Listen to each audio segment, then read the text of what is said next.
Welcome to Rise and Shine Daily Business Tech Boost with me, Charly Leetham. If you're a small business owner looking to simplify technology and get real, actionable advice from someone with 35 years of IT experience, you're in the right place. Every episode, I'll dive into tools and systems like email, CRM, marketing and tracking, and break them down into bite-sized tips you can use right away. Your time is valuable, so let's get straight to the point. It's time to work smarter, not harder. Rise and Shine. It's your daily dose of business tech inspiration with me, Charly Leetham. Episode number 461, and I am going to do more gravity forms. And today we're going to be talking about adding a consent form. Why do we want a consent form on our forms? Well, sometimes it is just we want people to accept our privacy policy before they send us information. Sometimes we need to make sure they understand what we're going to be doing with the information that they're presenting. I am going to caution you all, I'm not in the US, so the HIPAA requirements for me are not as great as they are for someone who operates in the US or for a business that operates in the US. I need to be aware of them for the businesses that I do help out in the US. I am going to say that a lot of what we are talking about here will not be HIPAA compliant. There are other things that you need to do to be HIPAA compliant. So please don't take what I'm saying here about, you're going to be protecting yourself by accepting consent or getting consent and such from some of the other legislations and requirements that exist. So please be careful you understand what it is you're doing. Okay. Enough of a rant on that one. Let's talk about how we add a consent form. I've got a couple of ways of adding a consent form, and I'll explain why I use different ways for different reasons. So let's get into it. We'll head back to our site here. This is our site, the demo site that I have been using throughout these videos. I already have a Gravity Forms installed and configured. I did that in episode 459 if you want to go back and refresh your memory. I already have a form configured, so I've just our basic contact form. If I go into it, I haven't changed it from yesterday's demonstration. I didn't actually save the radio boxes. So we've just got the accept terms box here at the bottom. What I'm going to do is I'm going to delete that. So something I haven't actually shown you how to do is how to delete fields. And I guess I'll have to do a separate video just to make sure I've got it covered. But to delete a field, highlight the field that you want to delete and hit the rubbish bin, the trash can. And it says there's conditional logic warning on it. Yep, that's okay. We'll say okay on that. Now, I had conditional logic on my button here. So if I click on my send button, you'll see my conditional logic is still active. We're just going to disable it so we don't trip ourselves up. So just remember that as you're going through. Okay. Let's add a consent form. In Gravity Forms, under the fields that you have available, if you come down and just click anywhere in the field, in the form, you've got the add fields button, and then I'll just pull them all up. Got standard fields, advanced fields, post fields, pricing fields. Under advanced fields, you have a consent field. And what you can do is pull that consent field across, drop it in there, and it's already configured for you. It says consent, it says I agree to the privacy policy. Let's go click on it and have a look at the settings we have available. You can change the name of it, you can change the label of it. Then you'll see here it says enter the description, and it's got a prompt here to enter the text, agreement text here. The consent field will store this agreement text with the form entry in order to track what the user has consented to. So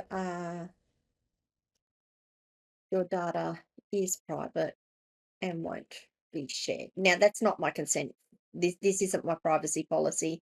I could paste my entire privacy policy in here. In fact, I won't do that, but let's just put some lorem text in.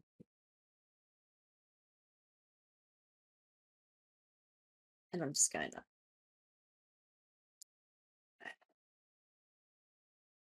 I just want to get some lines in there so you can see how it comes out.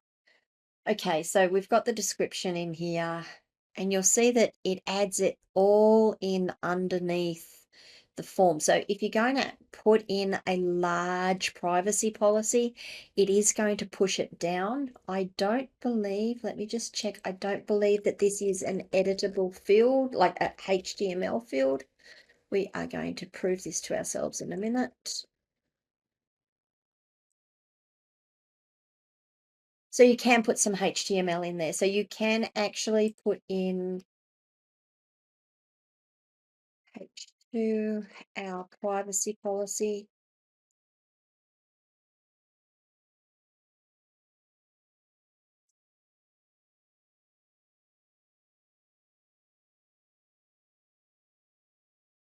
There we go. So it's actually picking up the formatting. So you do need to have a little bit of HTML knowledge. You can put in your whole policy. It will scroll down the page for you, and it will just make this field very, very large.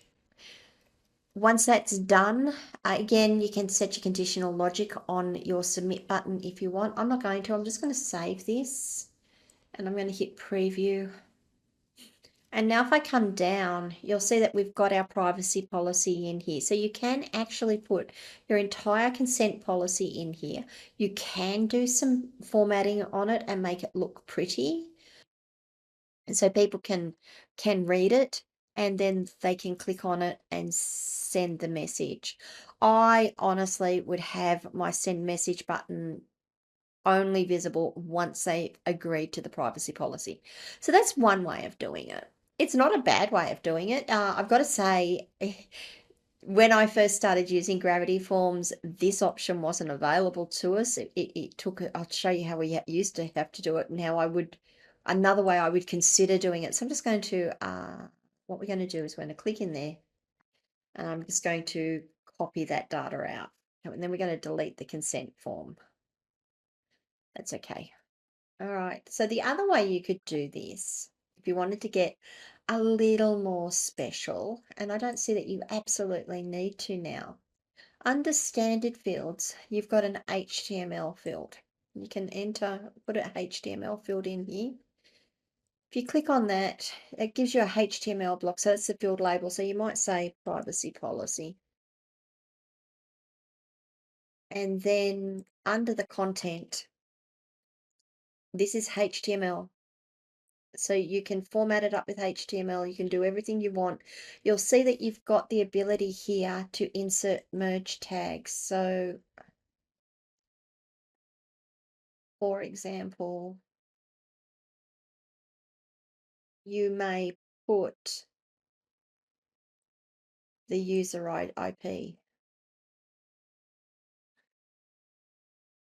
Why you would want to, it maybe you want to record it and say that it's there. Okay, let's save that. And then once you've done that, you can then put a checkbox underneath it. Wait, sorry, the dog just came up and decided she wanted to talk to me. Put your checkbox in, edit the checkbox. This is why that consent form is so wonderful. Edit choices, get rid of all of that. Yes.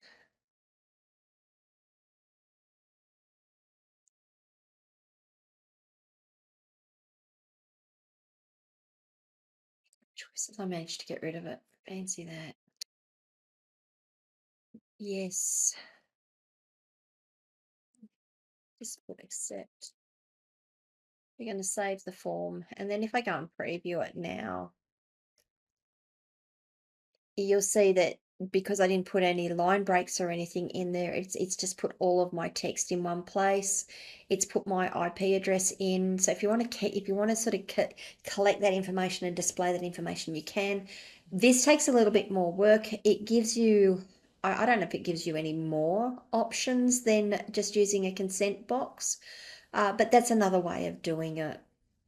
So that's how you can add consent boxes to your Gravity forms. My preference after going through this tutorial is using the advanced field consent and dropping that in and putting your privacy policy or a reduced version of your privacy policy on your form.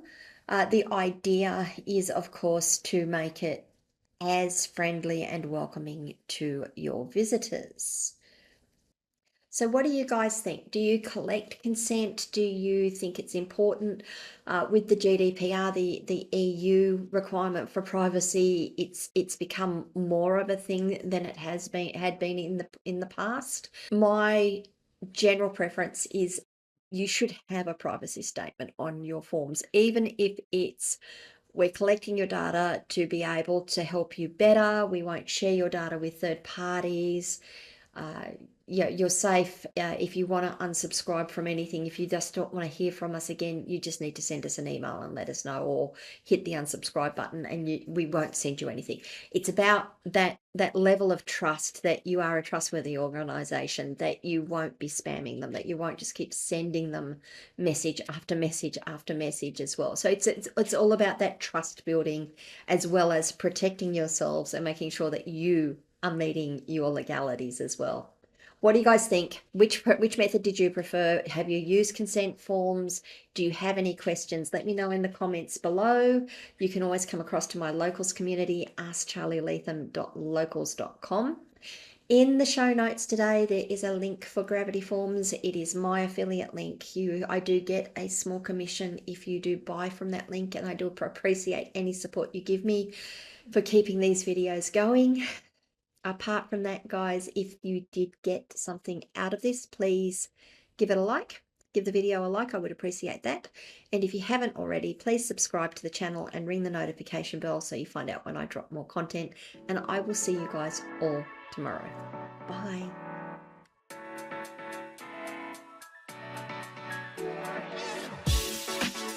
Hey there, thanks so much for tuning in to Rise and Shine, your daily business tech boost. I hope today's episode gave you some actionable insights that will make your business tech work smarter for you.